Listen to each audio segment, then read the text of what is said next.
Betrayed by the man she loved, she lost her freedom, her name, and even her own son. But what seemed like her end was just the beginning of a quiet, devastating plan. Now she's back with evidence, allies, and a single goal: to take back everything that was stolen from her. If this story grabs you, don't forget to subscribe to our channel and let us know what city you're watching from. And now, our story. The morning sun streamed through the large windows of the office on the 23rd floor of the corporate building on Park Avenue, illuminating every corner of the room where Megan Anderson spent most of her days. She watched the chaotic flow of New York City below, the lines of cars on the avenue, the hurried people on the sidewalks, and felt a mix of pride and responsibility tighten in her chest. At 32, she carried on her shoulders the legacy of 3 generations of the Anderson family, one of the most respected names in the American pharmaceutical industry. Anderson Pharmaceuticals wasn't just a company. It was a dream built brick by her grandfather, who started as a pharmacy clerk in rural Ohio and, with determination and vision, transformed that small business into a corporation that now employed over 5,000 people. Megan's father, Anthony Anderson, had expanded the company, investing in research and development and making it a national benchmark. When he and his wife decided to retire and travel the world, they had no doubt Megan was the right person to take over as CEO. She sighed deeply, adjusting the navy blue blazer she wore with natural elegance. Her brown hair was pulled back in a flawless bun, and discreet pearl earrings completed the look of a confident and competent executive. Megan had always been this way: disciplined, focused, tireless. Since she was a girl, she had accompanied her father to meetings, learned about chemical formulas, studied the market, and understood every detail of the business. She graduated with honors in pharmacy, earned an MBA, and gradually won the respect of everyone in the company. But if anyone had asked her what the best decision of her life was, she wouldn't have hesitated to answer: marrying David. David Carter was everything her family hadn't expected her to choose. He came from a working-class family in Queens, the son of a seamstress and a bus driver. He had met Megan 3 years earlier, when he was hired as an administrative assistant at Anderson Pharmaceuticals. He was smart, dedicated, had a smile that could light up any room, and above all, he showed a genuine humility that had charmed Megan from the very first moment. The attraction between them was instant but discreet. Megan knew that a relationship with an employee could generate gossip, especially considering the difference in their positions. But David proved to be respectful, waited for the right moment, and it was she who made the first move, inviting him for coffee after a particularly stressful meeting. From that coffee, a friendship was born. From that friendship, love blossomed. And from that love came the most controversial decision Megan had ever made: introducing him to her family as her boyfriend. The reaction was mixed. Her father, always pragmatic, questioned if she was sure about what she was doing. Her mother, more emotional, worried about the social and cultural differences. But Megan, with the same determination she applied to business, defended her choice. David wasn't just a man from a humble background. He was a man of character, hard-working, honest, who loved her for who she was, not for the last name she carried or the fortune she would inherit. And slowly David won everyone over. He worked hard, studied, and dedicated himself even more to his job. Megan, recognizing his potential, helped him take specialized courses, and within 2 years he held a trusted position in the company's quality and safety department. When David asked Megan to marry him on a simple but emotional night on the balcony of her apartment overlooking Central Park, she had no doubts. She accepted with tears in her eyes and the certainty that she had found her life partner. The wedding had taken place 6 months ago, an elegant but intimate ceremony held at a historic estate in upstate New York. David was radiant, emotional, repeating his vows with a sincerity that touched the hearts of everyone present. His mother, Celia, had cried profusely, thanking God for this blessing in her son's life. Megan remembered how her mother-in-law had hugged her tightly that day, whispering in her ear that they were a real family now, and that she would take care of Megan as if she were her own daughter. Married life brought a serene happiness to Megan. David was attentive, affectionate, and supported her in all her professional decisions. They lived in a spacious apartment in the West Village, tastefully decorated, where they spent their evenings talking about the future, making plans, dreaming together. Megan felt complete, fulfilled in both her personal and professional life. And now she was on the verge of achieving one of the greatest milestones of her career, the launch of Immunovita, a revolutionary drug developed by the company's research department after 5 years of intensive studies. The product promised to strengthen the immune systems of patients undergoing cancer treatment, with astonishing results. In clinical trials, the expectation was that Immunovita would become one of Anderson Pharmaceuticals' biggest commercial successes, projecting the company to a new level in the national and perhaps international market. The office door opened, bringing Megan back to the present. Jessica Morris entered with her characteristic energy, carrying a folder full of documents and a wide smile on her face. Jessica was the company's marketing director, a 40-year-old blonde woman, always impeccably dressed, with an effusive and communicative manner that won over clients and partners. She and Megan had been working together for 4 years, and over that time, they had developed a relationship that went beyond the professional. Jessica had become a confidant, a close friend, someone Megan trusted completely.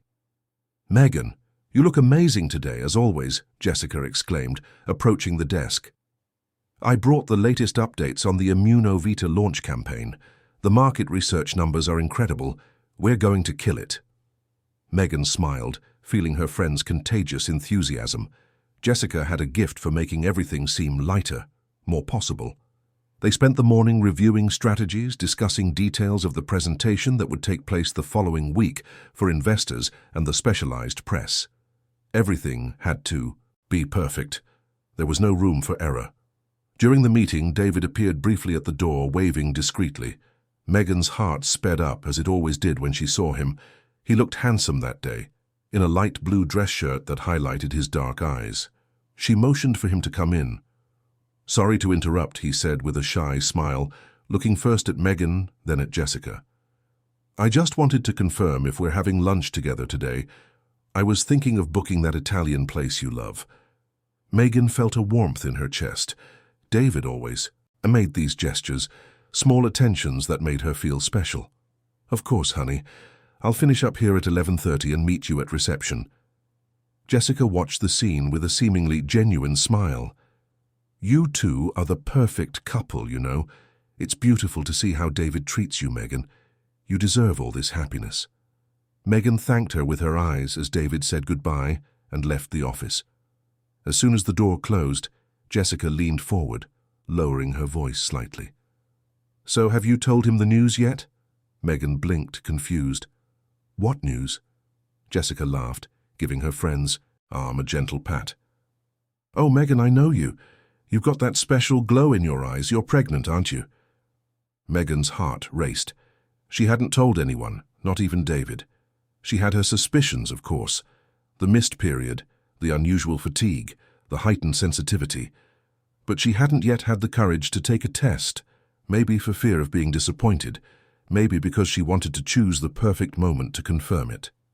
I'm not sure yet," she replied, feeling her cheeks flush. "But I think so. I'm going to take a test this week." Jessica clasped, her hands, her eyes shining with excitement. "Megan, that's wonderful news. David is going to be over the moon, and just imagine, a little Anderson Carter baby, the next generation of the company." Megan smiled, but there was a hint of anxiety in that smile. She wanted to be a mother very much, but she also knew that the arrival of a child would change everything. She would have to reorganize her routine, delegate more responsibilities, trust her team even more. But looking at Jessica, seeing the sincerity on her friend's face, she felt reassured. She wasn't alone. She had David by her side, a competent team and friends like Jessica who would support her every step of the way. "Let's keep this between us for now," Megan requested, holding Jessica's hand.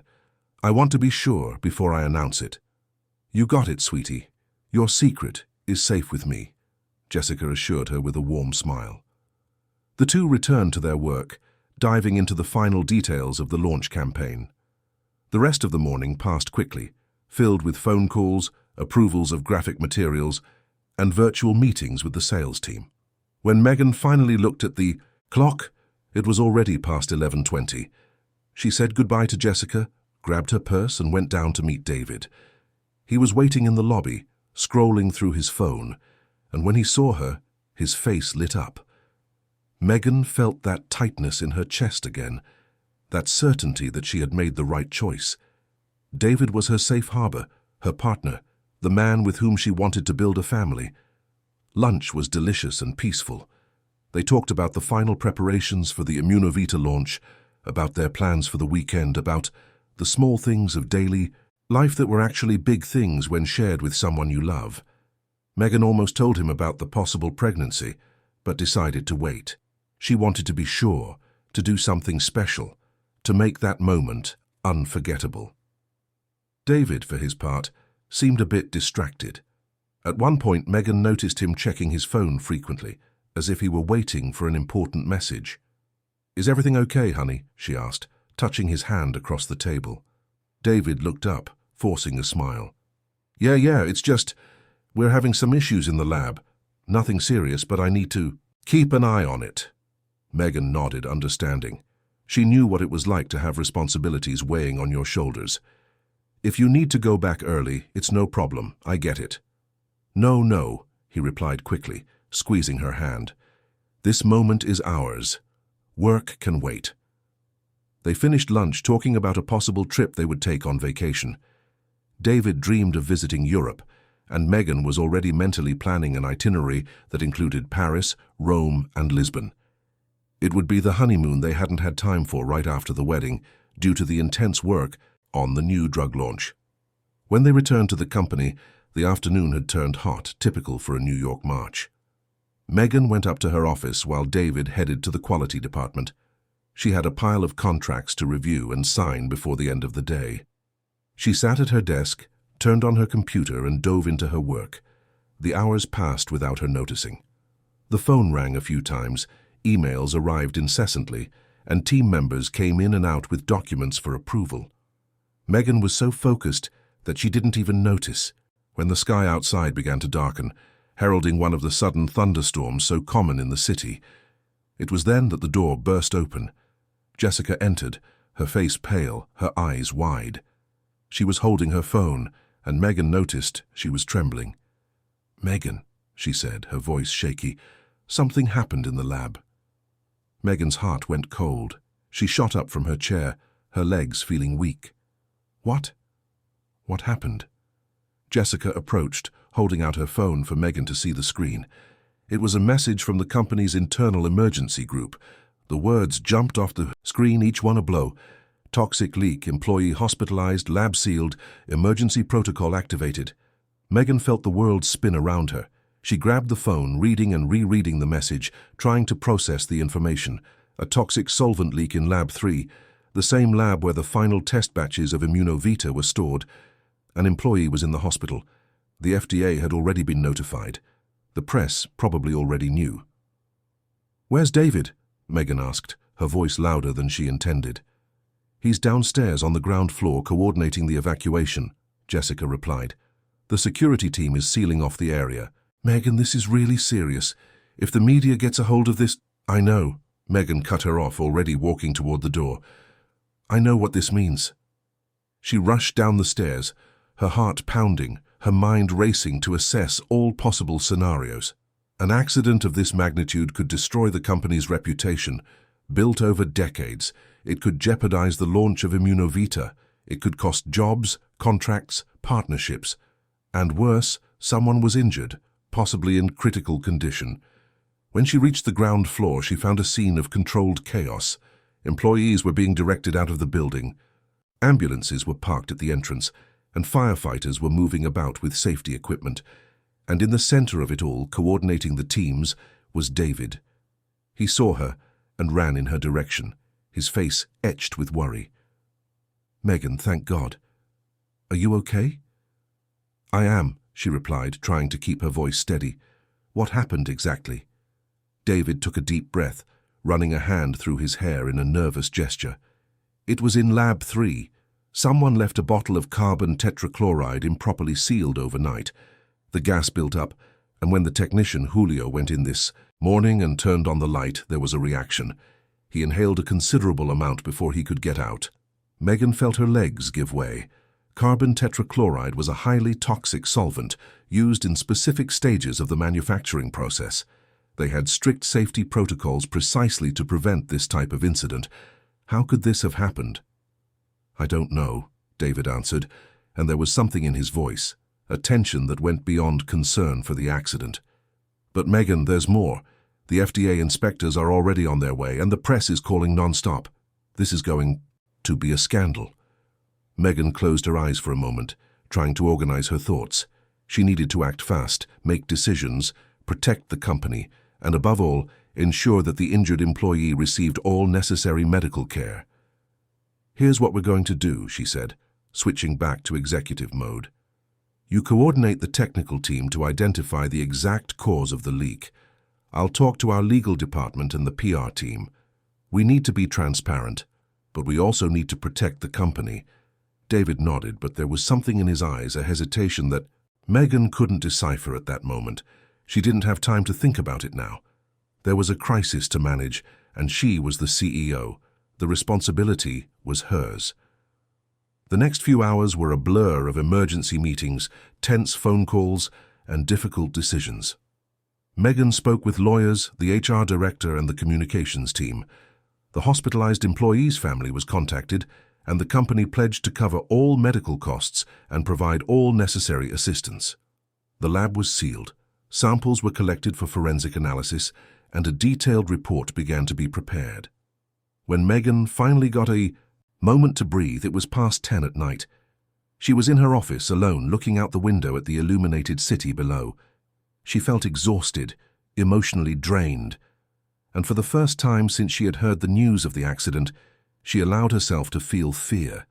Fear of what this meant for the company her grandfather had built, fear of the legal consequences that might follow, fear of disappointing her parents, who had trusted her to care for the family legacy, and fear, too, for that little life that might be growing inside her, arriving at such a turbulent time. The door opened slowly and David came in. He looked as tired as she did, with bloodshot eyes and slumped shoulders. He approached in silence and wrapped her in a tight hug. "It's going to be okay," he murmured into her hair. "We'll get through this together." Megan let herself stay there in his arms, feeling the warmth of his body, the firmness of his embrace. She wanted to believe those words. She wanted to believe their love was strong enough to weather any storm. But a small whispering part of her was already beginning to realize that some storms change everything, and that things don't always go back to the way they were before.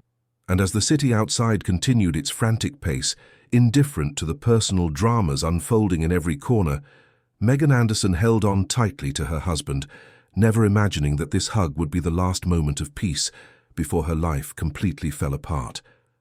The days following the accident were a roller coaster of emotions and impossible decisions.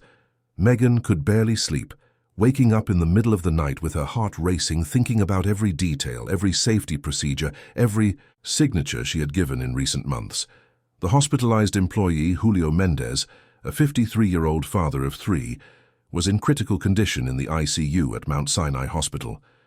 The company was covering all costs, and Megan made a point of calling daily to check on his condition. The media was relentless. Newspapers ran alarmist headlines about corporate negligence, public health risks, and insufficient oversight. The FDA shut down not only Lab 3, but the entire production wing where the incident had occurred. Anderson Pharmaceuticals was under investigation, and the launch of Immunovita, which was supposed to be the great triumph of Megan's leadership, had to be postponed indefinitely. Megan felt the weight of every glance within the company. Some employees supported her, showed solidarity, and understood that accidents could happen even with the best protocols. Others, however, whispered in the hallways, cast accusatory looks, and questioned her competence as a leader. And Megan, who had always been so self-assured, began to doubt her own decisions. David was by her side constantly. He worked late coordinating the internal investigations, gathering documentation for the lawyers, and giving statements to the inspectors. He was tireless, dedicated, and concerned not only with the company, but also with Megan. He noticed when she didn't eat properly, when her hands trembled during meetings, when her eyes filled with tears of exhaustion and frustration. "You need to rest, honey," he would say every night, stroking her hair as she tried in vain to fall asleep. "This will pass. We'll prove the company wasn't at fault, that we followed all the protocols." Megan wanted to believe him.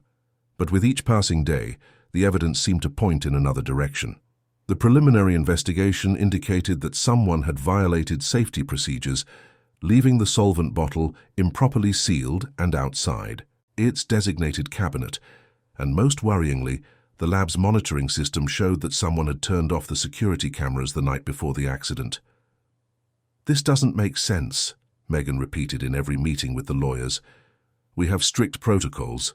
No one enters or leaves that lab without being logged. How were the cameras turned off?" "Someone with privileged access did it," replied Mr. Henry Sampson, the lawyer handling the case. "And unfortunately, Megan, as the technical head of the department and CEO of the company, all administrative access logs lead to your name." Megan felt her blood run cold. "But I didn't do it. I would never enter that lab after hours, never turn off the cameras." I know," Mr. Sampson reassured her, though his tone was anything but reassuring.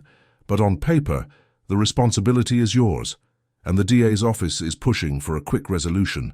They want someone to hold accountable." It was on a rainy afternoon in April, almost 3 weeks after the accident, that David asked to speak with her privately.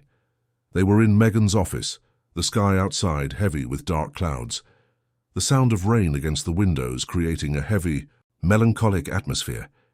David closed the door and stood in silence for a few seconds, looking at the floor, his hands in his pockets, his jaw tense. Megan felt a tightness in her chest. She knew him well enough to know when something was wrong. "David, what is it?" she asked, rising from her chair. He finally looked up, and Megan saw something in his eyes she had never seen before. Fear. A deep, visceral fear. "Megan, I need to tell you something," he began, his voice hoarse, "and you need to hear me out before you say anything." Megan's heart began to beat faster. She nodded slowly, sitting back down, her hands clasped in her lap. David took a deep breath and began to speak. He told her that in recent weeks he had been receiving anonymous calls, veiled threats about what would happen if he didn't cooperate with the investigations. He said they had offered him money, a lot of money, to alter some technical reports, to turn a blind eye to certain procedural irregularities. But he had refused, because he was honest, because he loved Megan, because he wouldn't betray the values she and her family represented.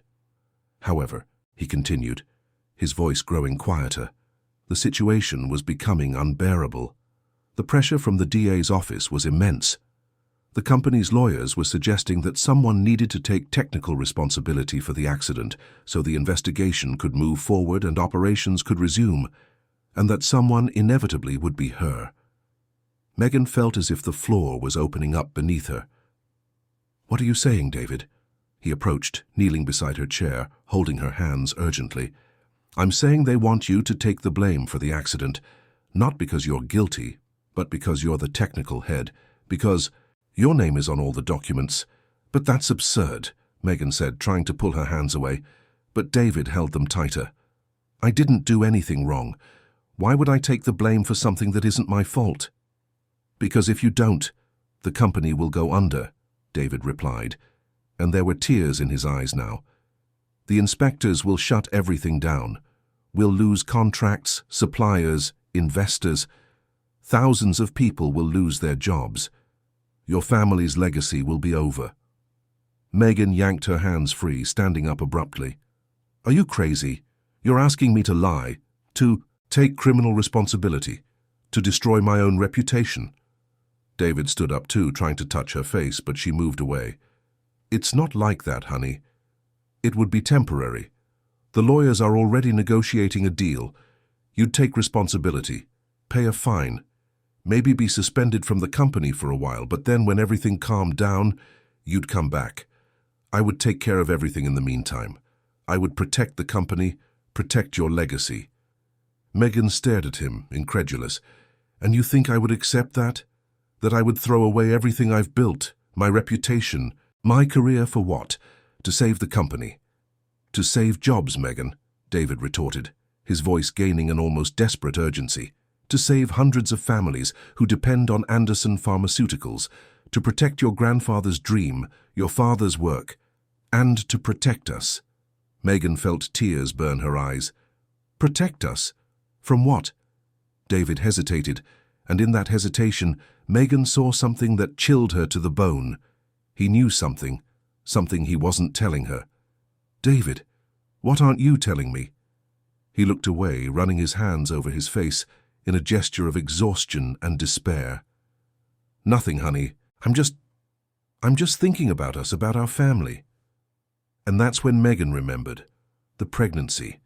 She hadn't officially confirmed it yet, but her body was already giving her clear signs. The morning sickness, the breast tenderness, the changes in her sense of taste. She was pregnant, and David didn't even know. Could that be what he meant? Protecting the family they were starting to build? She sat down again, her head spinning with so much information, so much pressure. A part of her wanted to scream, to flatly refuse this absurd proposal, but another part, the part that had been raised to be responsible, to care for the family legacy, to think of others before herself, began to consider the possibility. How long? She asked, her voice weak. How long would I be away?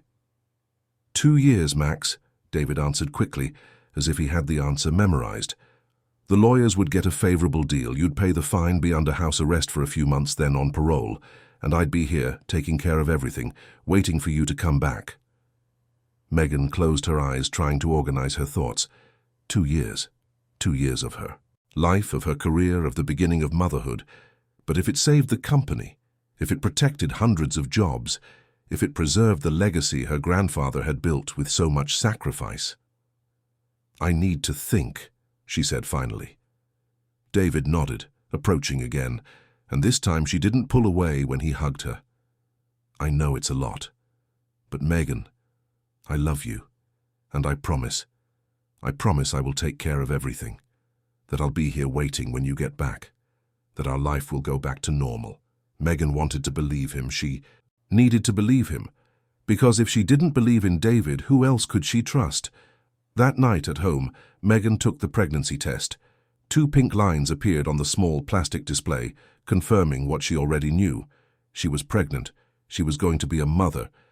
And now she faced the most difficult decision of her life.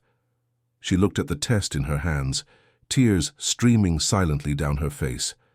A baby. A new life that would depend on her, that would need her. And she was seriously considering walking away from everything, taking blame that wasn't hers, putting her freedom at risk. David entered the room at that moment, stopping abruptly when he saw the test in her hand. His eyes widened, and for a second, Megan saw something that could have been joy, or perhaps surprise, or perhaps something she couldn't identify. You're pregnant? He asked, approaching slowly. Megan nodded, unable to speak.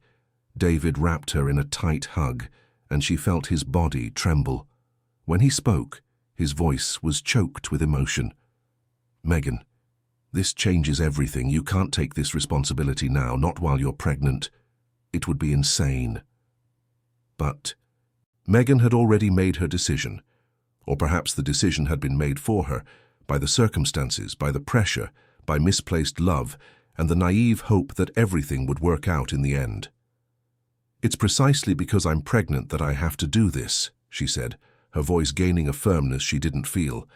I need to protect our child, our future, and if taking responsibility for a few months means saving the company, means ensuring our baby will have a legacy to inherit, then that's what I'm going to do. David held her by the shoulders, looking deep into her eyes. Are you sure? Absolutely sure. Megan took a deep breath, wiping away her tears. I am. But you have to promise me one thing, David. You have to promise you'll take care of everything while I'm gone, that you'll protect the company, that you'll be here when I get back, that you'll be here for our child. I promise, he said, and there was so much conviction in his voice that Megan almost fully believed him. I promise, Megan. I'll take care of everything. You, the baby, the company. You'll see when all this is over, we'll be together, stronger than ever. They kissed, a kiss salty with both their tears, and Megan allowed herself to believe she was doing the right thing, that their love was strong enough to overcome any adversity, that David, the man she had chosen to share her life with, would never betray her. The next morning, Megan met with the lawyers and signed the confession. She took technical responsibility for the accident, admitted to neglecting safety protocols, and agreed to pay the fine and serve the established sentence. In return, the company would be cleared to resume operations after the necessary corrections and payment of damages. The news spread like wildfire. The media had a field day. The CEO of Anderson Pharmaceuticals, heiress to a fortune built over decades, had confessed to causing an accident that nearly killed an employee. The comments on social media were cruel, merciless. They called her negligent, incompetent, a spoiled rich girl playing business without caring about the consequences. Megan tried not to read, not to see, not to listen. But it was impossible. Every notification on her phone was a stab, every headline a public humiliation. And in the midst of it, all she carried a life inside her, a secret she had not yet revealed publicly. The trial was swift, almost a formality. The lawyers upheld their part of the deal. Megan was sentenced to 3 years in a minimum security facility with the possibility of parole after 1 year of good behavior. The fine was astronomical, but the company would cover the costs. David visited her the night before she was to begin her sentence. They were in the apartment, surrounded by boxes containing the belongings she would take. She was 3 months pregnant and a small bump was beginning to show under her clothes.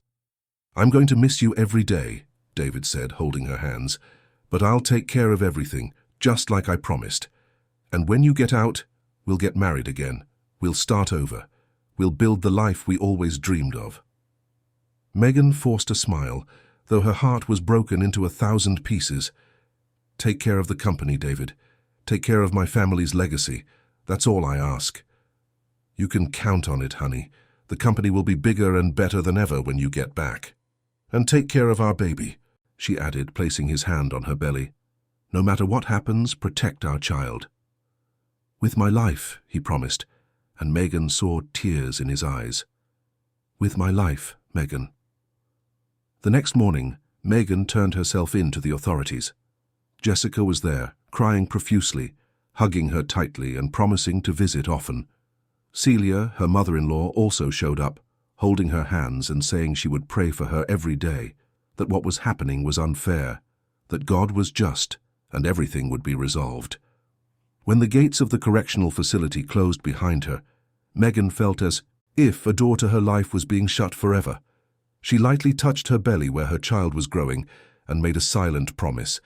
She promised she would come back, that she would be strong, that she would overcome this, for herself, for her child, for her family. What Megan didn't know, couldn't even imagine at that moment, was that as she walked through those gates, on the other side, in the world she was leaving behind, the pieces of a carefully orchestrated plan were already in motion, a plan that would involve betrayal, lies, manipulation, and a cruelty she never expected to find in the people she trusted most. But that she would only discover 3 long years later, when she walked out of that prison and returned to a world completely different from the one she had left. A world where her name meant nothing anymore, where her company was no longer hers, where her son didn't know her, and where the man who had promised to love her forever would reveal his true face. For now, Megan just walked through the cold corridors of the prison, one hand on her belly, her eyes fixed ahead, trying to keep hope alive in her broken heart. 3 years. 1,095 days, 26,280 hours. Every second felt with a painful intensity Megan had never imagined possible. Prison wasn't the worst part. The worst part was giving birth to her son without David by her side, feeling the child torn from her arms in the prison hospital, being told she was deemed an unfit mother, that the baby would be given to the father's family until she completed her sentence. For 3 years, Megan received only 2 photos of her son. 2 blurry photos taken from a distance sent by a social worker. In the first, the boy was 6 months old, sitting on his grandmother Celia's lap. In the second, he was 1.5 years playing in a park, and Megan could barely recognize him. Her son was growing up without her, and each passing day was a silent agony that consumed her from within. David's visits became increasingly rare. At first, he came every week, bringing news of the company, saying everything was under control, that she would be back soon. Then it became every 2 weeks, then monthly. In his last few visits, he seemed distant, rushed, always looking at his watch as if he had more important places to be. Megan tried not to mind, tried to understand that he was busy taking care of the company, their son, everything she had left behind. Jessica visited too, but her visits were even more sporadic. She brought chocolates, magazines, and talked about life on the outside with a forced enthusiasm. Megan noticed how her friend avoided talking about the company, how she averted her gaze when Megan asked about specific business details, but she attributed it to the natural awkwardness of the situation, the difficulty of talking about freedom with someone who didn't have it. Celia was the only one who kept up regular visits until the end. Her mother-in-law cried at every meeting, said she prayed for Megan every day, that this was a great injustice. She spoke of her grandson with tenderness, telling stories of how smart, healthy, and happy the boy was. Megan clung to these stories like a drowning person clings to a life raft. In prison, Megan shared a cell with women whose stories were as sad as or sadder than her own. She met Joanna, a nursing assistant imprisoned for stealing controlled substances to try to save her sick mother. She met Francis, a teacher who got involved in a document fraud scheme out of financial desperation. She met Susan, a saleswoman who served time for receiving stolen goods without knowing the merchandise was stolen. Each of them had a story of pain, of difficult choices, of circumstances that had led them behind those walls. And it was with them that Megan learned the true face of strength. It was seeing Joanna wake up every day with a smile despite losing her mother. It was hearing Francis talk about starting over, about never giving up on her dreams. It was watching Susan maintain an unshakable faith that justice would one day prevail. These women shaped the new Megan, a stronger, more aware Megan, better prepared to face the world that awaited her outside. During those 3 years, Megan also studied. She took online courses in business law, deepened her knowledge of financial management, and read everything she could about corporate recovery. She used every free minute to prepare for her return, because she would return. And when she did, she would reclaim everything she had lost. The day of her release arrived on a cold June morning. Megan walked through the prison gates wearing the same clothes she had worn when she entered, now far too loose on her thinned frame. She expected to see David there, to be welcomed into her husband's arms, to be taken home to her son. But the only person waiting for her on the other side was an unknown driver holding a sign with her name on it. The man handed her an envelope. Inside was a brief letter from David saying he was on a business trip and couldn't pick her up, but that the driver would take her to the apartment, and an address Megan didn't recognize, in a neighborhood far from Manhattan. During the drive to this address, Megan stared out the car window, observing a city that seemed to have changed so much in 3 years. New buildings, new stores, new avenues, or maybe the city was the same, and it was she who had changed completely. The driver stopped in front of a simple building in the Bronx. A working-class neighborhood, a world away from everything Megan knew. She got out of the car confused, looking around, trying to understand if this was really her destination. "This is it, Mom," the driver confirmed, handing her a key. "Apartment 203. "But there must be a mistake," Megan tried to argue. "I live in the West Village. My apartment is on—" "Mr. Carter asked me to bring you here," the driver interrupted, already getting back into the car. "If you have any questions, you can contact him." And before Megan could say another word, the car was pulling away, leaving her alone on the sidewalk with a bag containing her few belongings and a growing feeling that something was very, very wrong. She went up to the apartment, her hands trembling as she put the key in the lock. The apartment was small, sparsely furnished, completely different from the home she had left 3 years ago. A worn-out sofa in the living room, an old television, a table with 2 chairs. In the bedroom, a single bed and an empty closet. That was it. Megan let the bag drop to the floor, her legs feeling weak. Where was her apartment in the West Village? Where was her furniture, her clothes, her Things? Where was her son? Where was David? She picked up the phone the driver had given her along with the key. It was a simple, cheap device with only David's number in the contacts. With trembling hands, she called. David answered after several rings, his voice sounding impatient. "Megan, did you get there?" "David, what's going on?" she asked, trying to stay calm. "Why am I in this apartment? Where's our home? Where's our son?" There was a silence on the other end of the line, a silence that lasted too long, that said more than any words could. "Megan, we need to talk," he finally said, his voice cold, distant. "A lot has changed in these 3 years." "What things, David?" Megan felt her voice rise, a mixture of anger and fear. "What did you do?" Another silence. Then, the answer that would completely shatter what was left of Megan's heart. "I remarried. I'm with Jessica now. We have custody of Matthew. And the company, well, the company was restructured. You're not part of it anymore." Megan felt as if she'd been punched in the stomach. David's words echoed in her mind, each one a stab. Remarried. With Jessica, custody. Company restructured, not part of it. "What do you mean you remarried?" she managed to say, her voice a hoarse whisper. "We're still married. I'm Matthew's mother. I own the company." "You were in prison, Megan," David replied, and there was something in his voice now, something Megan had never heard before, a calculated, almost cruel coldness. "I needed to move on. The divorce was processed while you were in there. You signed the papers." "I didn't sign anything," Megan practically screamed. "Yes, you did. Remember those documents the lawyer brought for you to sign about a year ago? Those were the divorce papers.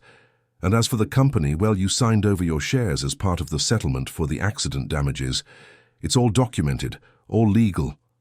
Megan felt the world collapse around her. She vaguely remembered signing some papers a year ago, but the lawyer had said they were just formalities related to her sentence, adjustments to the fine, technical things she needed to authorize. She had trusted him, trusted David, trusted the lawyer he had sent, trusted she was doing the right thing. And now she discovered she had signed her own sentence.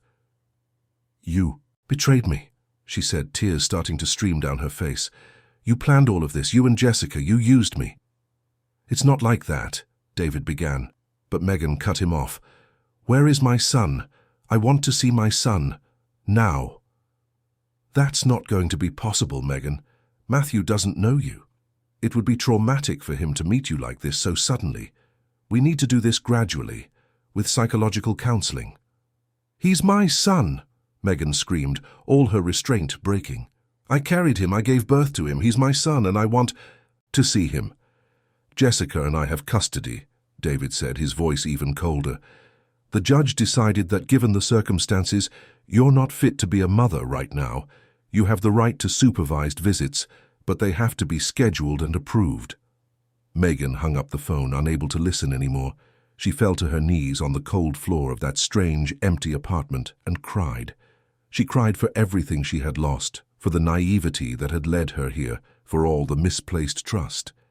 She cried for the son she didn't know, the husband, who had betrayed her, the friend who had stabbed her in the back, the life that had been stolen from her. But in the midst of the tears, in the depths of her pain, something began to grow. A small but steady flame, anger, outrage, and a steely determination not to let this go unanswered. Megan got up from the floor, wiped her tears, and took a deep breath. She had spent 3 years preparing to start over. She thought it would be a new beginning with her family, reclaiming her company, her life. But she had discovered she had to start over from absolute zero, with nothing, with no one.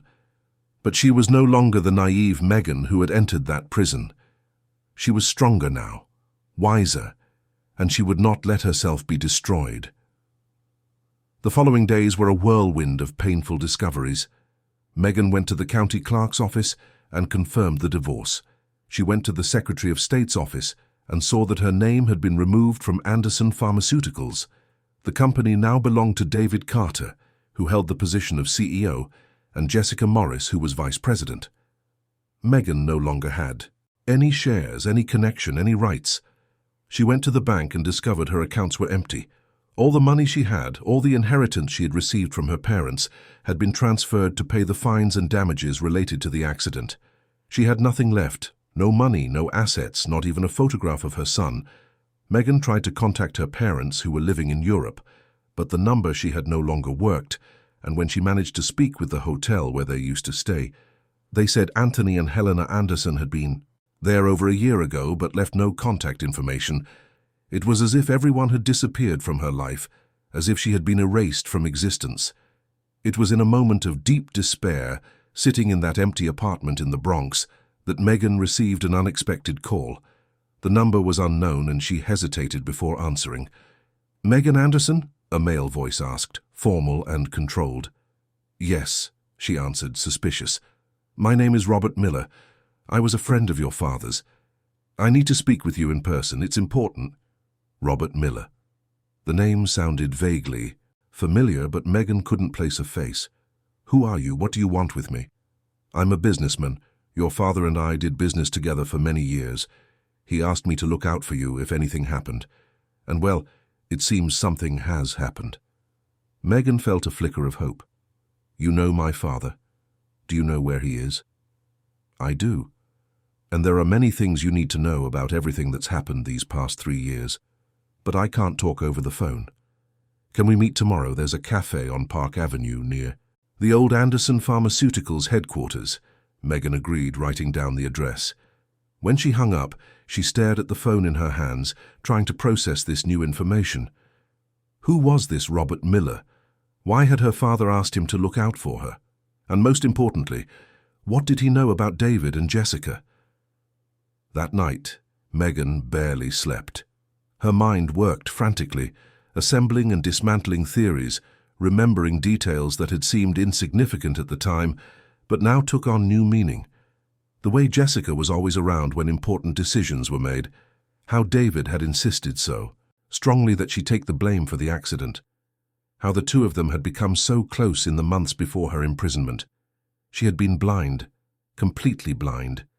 She had trusted the wrong people, believed in empty promises, and placed her life in the hands of people who only wanted to take advantage of her. But now, with the cruel clarity that distance and pain brought, she saw everything, and she was determined to get back what was hers, especially her son, Matthew, the boy she had known for only a few hours after his birth, who had been torn from her arms before she could even nurse him, who had grown up not knowing who his real mother was. The next morning, Megan dressed in the only decent outfit she owned, a simple dress she had found in the apartment closet, probably left there by David or Jessica in a display of false charity. She took the subway to Park Avenue, the same avenue where she had worked for so many years, where she had built her career, where she had left her mark. The cafe was small and discreet, tucked between two large office buildings. Megan walked in and immediately recognized the man sitting at a table in the back. Robert Miller was tall, probably in his 60s, with grey hair combed back, an impeccable suit, and an upright posture. There was something in his face, a quiet determination, that inspired confidence. He stood up when he saw her, extending his hand. "Megan, it's a pleasure to finally meet you in person. Your father spoke of you often." They sat down, and a waiter brought coffee. Megan waited, her trembling hands holding the cup, her heart pounding. Robert took a deep breath and began to speak. He explained that he and Anthony Anderson had been friends since college, that they had built their companies together, supporting each other over the years, that Anthony had always been a man of integrity, honest, who valued loyalty above all else. "And that's why," Robert continued, "when your father found out you had been arrested, he didn't believe it. He knew you would never be negligent with safety. He started investigating on his own, discreetly, without making a fuss." Megan felt tears burn her eyes. "My father investigated me." "No," Robert corrected gently. "He investigated what really happened. And he discovered things that deeply disturbed him." "What did he discover?" Megan asked, her voice trembling. Robert took a folder from the briefcase beside his chair and placed it on the table. He opened it slowly, revealing documents, photos, records. Megan looked at it all, not understanding. Your father discovered that David and Jessica were having an affair months before the accident. He discovered that they planned everything meticulously: the solvent leak, the forced confession, the divorce, the company takeover. It was all calculated. Megan felt as if the air had been sucked from her lungs. They planned it. Robert nodded gravely. There are recordings, Megan, conversations between the two of them that your father obtained through a private investigator. There are records of suspicious money transfers. There are documents proving that Jessica was leaking company information to competitors. And there is proof that it was David who caused the accident in the lab, not you. Megan looked at the documents, her hands shaking so much she could barely hold the papers. How? How did my father get all of this? He hired the best investigators, the best lawyers. But he was getting older, Megan, and he was sick. His heart couldn't take the strain of seeing his daughter unjustly imprisoned. He had a serious heart condition 2 years ago and had to step away from everything. But before he completely withdrew, he asked me for a favor. He asked me to hold on to all this evidence, to wait for you to get out of prison, and to help you win back everything that was taken from you. Megan could no longer hold back her tears. She cried right there, in the middle of the cafe, not caring about the curious glances from other people. She cried for the father who had tried to save her, for the injustice she had suffered, for everything she had lost. But when the tears finally dried, when she managed to regain control, Megan looked at Robert Miller with a determination he recognized immediately. It was the same determination Anthony Anderson had always had. "What do I need to do?" she asked, her voice firm despite the recent tears. Robert smiled, a smile that didn't quite reach his eyes, but carried the promise of justice. "First, you're going to sue David and Jessica. We'll use all this evidence to nullify the divorce, recover your shares in the company, and most importantly, regain custody of your son. Second, you're going to expose everything publicly, show the world who these people really are. And third, you're going to rebuild your life, not as a victim, but as a survivor." Megan looked at the documents in front of her, at the proof of betrayal, lies, and the cruelty of the people she had trusted most. And for the first time in 3 years, she felt something other than pain and despair. She felt power, and she was ready to use it. The weeks following her meeting with Robert Miller were the most intense of Megan's life. For the first time in 3 years, she had a clear purpose, a direction, and above all, the tools to fight back. Robert provided her with a team of specialized lawyers, a discreet office in Midtown where they could work without attracting attention, and the financial resources to support herself while she organized her counterattack. The first step was to meticulously study all the evidence her father had gathered. There were recordings of conversations between David and Jessica, made months before the accident, where they openly discussed their plans. In 1, Jessica suggested that the best way to take control of the company would be to force Megan to take the blame for a serious incident. David agreed, saying he knew Megan's weak spots, that he knew exactly how to manipulate her through guilt and her sense of responsibility.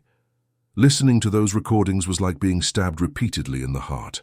The voice of David, the man she had loved, who had sworn to protect her, coldly discussing how to destroy her life.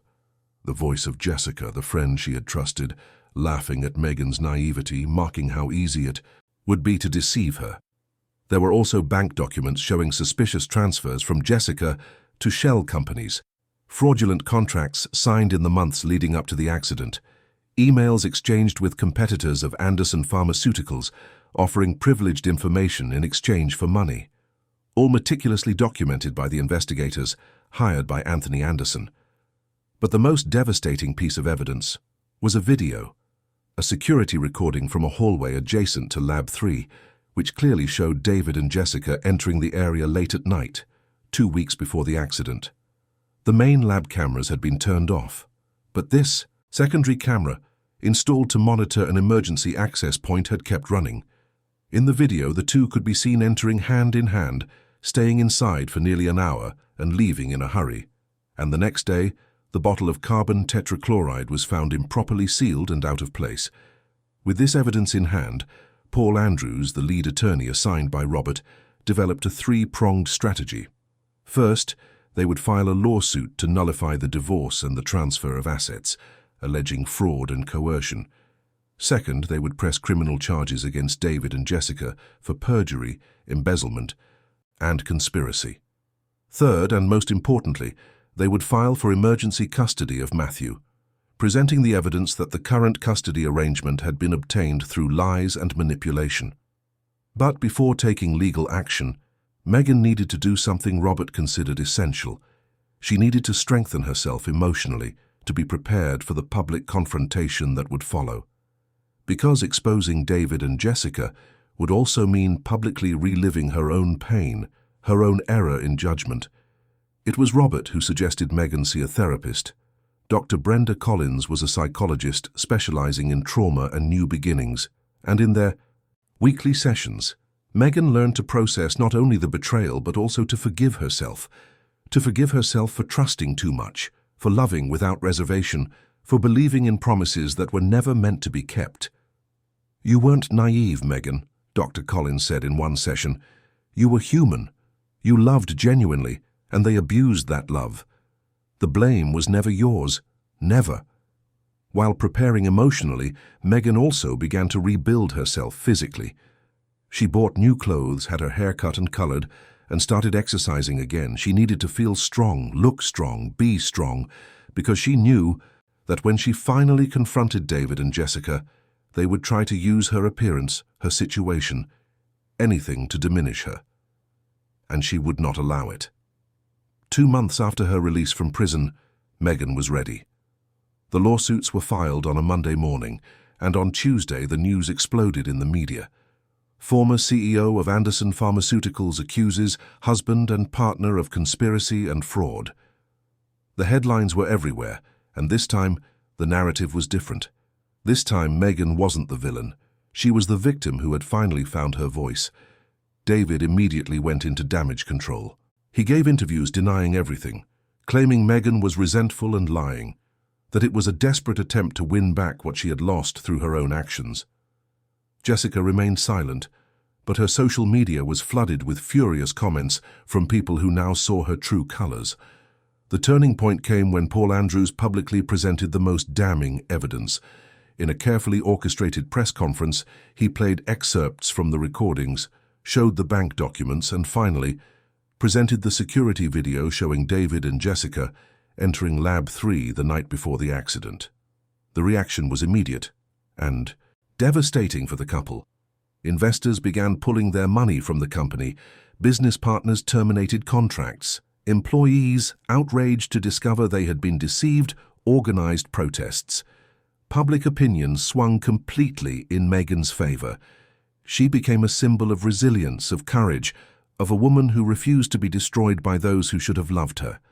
It was in this climate that the event that would change everything for good took place.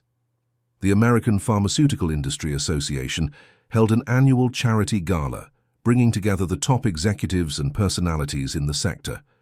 David and Jessica, still trying to maintain appearances, confirmed their attendance, and Megan, with Robert's support, also decided to go. The night of the gala arrived. The ballroom at the Grand Hyatt was luxuriously decorated with crystal chandeliers, extravagant floral arrangements, and an atmosphere of glamour and sophistication. Guests arrived in luxury cars, dressed in designer suits and gowns, all eager to witness the impending confrontation. David and Jessica arrived together, she clinging to his arm, both forcing smiles for the cameras. He wore an impeccable tuxedo, she a tight red dress with expensive jewelry adorning her neck and wrists. They looked like the perfect, powerful, invincible couple. But when Megan entered the ballroom, accompanied by Robert Miller, an immediate silence fell. She was stunning. She wore a long navy blue gown, elegant but understated, her hair down in soft waves, with natural makeup that highlighted her features. But what was most impressive wasn't her appearance. It was her posture. The way she walked, with her head held high, her shoulders back, her gaze steady. She radiated dignity, strength, and a serenity that came from someone who had faced the worst and survived. David saw her and turned pale. Jessica squeezed his arm, whispering something no one else could. "Here." But Megan didn't look at them right away. She greeted other guests, spoke with supportive executives, and accepted words of solidarity with grace and humility. It was only when the event organizers called everyone to the main hall for dinner that Megan finally approached the table where David and Jessica were seated. The table was strategically placed in the center of the room, visible to everyone, and there were 2 empty seats right next to the couple. "You don't mind if Robert and I sit here, do you?" Megan asked, her voice calm but firm, echoing through the silent room. Jessica opened her mouth to protest, but David stopped her with a look. "Of course, feel free," he said, trying to sound indifferent, but his voice trembled slightly. Megan sat next to David, and Robert sat next to her. Dinner began, but few were interested in eating. All eyes were on that table, waiting, anticipating what would come next. It was during dessert that Jessica, unable to contain her anxiety and anger any longer, decided to attack. She took a small velvet box from her purse and, with a malicious smile, pushed it across the table toward Megan. "This is for you," she said, loud enough for the nearby tables to hear. "A gift. I thought it would suit you." Megan looked at the box but didn't touch it. The room was in absolute silence. Everyone awaited her reaction. "Open it," Jessica insisted, her smile widening. "It's a necklace, a very special one." Megan slowly picked up the box, opened it, and took out the necklace. It was a cheap piece of costume jewelry, with charms in the shape of prison bars. The message was clear, cruel, and deliberately humiliating. Some guests gasped. Others shook their heads in disapproval. But Megan just looked at the necklace, then at Jessica, and smiled. A calm, almost compassionate smile. "How interesting," she said quietly, placing the necklace back in the box. "You've always had questionable taste, Jessica. That explains a lot." Before Jessica could respond, Megan stood up. She gave a discreet signal, and the ballroom lights dimmed. A giant screen behind the stage lit up, and a video began to play. It was the security footage from Lab 3, in high definition, projected for all to see. David and Jessica entering the lab hand in hand, laughing, clearly on a secret romantic rendezvous. The date and time were stamped in the corner of the screen, 2 weeks before the accident. The room erupted in murmurs. David shot to his feet, trying to say something, but his voice was drowned out by the video's audio. Jessica went white, her hands shaking, desperately looking for an escape. But the video continued. It showed the 2 of them leaving the lab in a hurry. Then it cut to audio clips from the recordings her father had obtained. The voices of David and Jessica discussing how to manipulate Megan, how to force her to take the blame, how to take control of the company. When the video finally ended, the silence in the room was deafening. And then, slowly, someone began to applaud. Then another, and another, until the entire room was on its feet, applauding Megan, while David and Jessica remained seated, destroyed, exposed, humiliated. Megan didn't need to say another word. The evidence had spoken for her. And as she walked out of the ballroom with Robert, she knew she had won. Not with violence, not with cruel revenge, but with the truth. In the weeks that followed, everything fell apart for David and Jessica. The justice system acted swiftly. The divorce was nullified. The transfer of assets was reversed. Megan's ownership stake in the company was restored. And most importantly, the judge granted her temporary custody of Matthew, ruling that the claims of maternal unfitness had been based on false information. All of David's assets were frozen. It was discovered that he had astronomical debts, loans from online platforms, maxed-out credit cards, all to maintain an appearance of wealth he had never truly possessed. He had been, from the beginning, a grifter who saw Megan as an opportunity for social climbing. Jessica was fired from the company and sued for leaking confidential information, fraud, and conspiracy. Her assets were also frozen, and she faced the possibility of years in prison. The woman who had once seemed so powerful, so confident, now found herself alone, abandoned even by the few friends she thought she had. Celia, when confronted with the evidence of her son's betrayal, went into deep shock. The woman who had faithfully visited Megan in prison now saw that she had been used, that her son was not the honest man she thought she knew. She sought out Megan, begging for forgiveness through tears. saying she was ashamed, that she knew nothing. Megan received her with kindness. "I know you didn't know, Celia, and I hold no grudge against you. You were always good to me." Her former mother-in-law cried even harder, thanking her for the compassion, for the generosity of spirit Megan showed even after everything she had suffered. The most important moment, however, was when Megan was finally able to see Matthew again. The meeting was carefully arranged in a welcoming room, with psychologists present to help with the transition. Megan was nervous, anxious, afraid her son wouldn't recognize her, wouldn't want her. Matthew entered the room holding the psychologist's hand, a beautiful 3-year-old boy with his father's brown eyes but her smile. He looked at Megan with curiosity, without fear, just the natural curiosity of a child. "Hi," Megan said, crouching down to his level. "My name is Megan. It's so nice to meet you, Matthew." The boy smiled shyly. "You're pretty," he said, with the disarming sincerity of children. Megan felt tears well up, but she kept smiling. "Thank you. You're very handsome, too." They spent the afternoon together, playing with building blocks, drawing, talking. Matthew didn't yet understand who this woman was, but there was a connection, something instinctive and profound that linked them, and Megan knew in that moment that she would regain not only legal custody of her son, but also his love. In the months that followed, Megan rebuilt her life in a way she had never imagined possible. She resumed her position as CEO of Anderson Pharmaceuticals, but this time with a different vision. She renamed the company Anderson Miller Labs in honor of her father and Robert, who had become not only her business partner, but also a great friend and mentor.